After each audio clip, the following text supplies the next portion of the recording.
Վարչապետ Նիկոլ Փաշինյանի գլխավորությամբ տեղի ունեցել աշխատանքային խորհրդակցություն Հայաստանի Հանրապետության եւ Եվրոպական միության միջև համապարփակ եւ ընդլայնված գործընկերության համաձայնագրի իրականացման ընթացքի եւ համագործակցության շրջանակում իրականացվող ծրագրերի վերաբերյալ։ Քննարկվել են համաձայնագրերի իրագործման հաստատված ժամանակացույցին վերաբերող հարցեր, զեկուցվել է, որ առանձին ուղղություններով արդեն իսկ արձանագրվել են դրական արդյունքներ։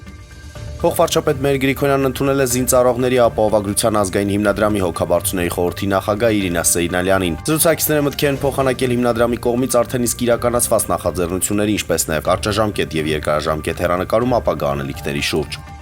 Հունաստան կատարած աշխատանքային այցի շրջանակում պաշտպանության նախարար Սուրեն Պապիկյանը մասնակցել է DFA 2025 միջազգային պաշտպանական ցուցահանդեսի բացման հանդիսավոր արարողությանը, այնուհետև նախարարն այցելել է ցուցահանդեսի Հայաստանի Հանրապետության տաղավար եւ հանդիպել ներկայացված ընկերությունների ներկայացուցիչներին։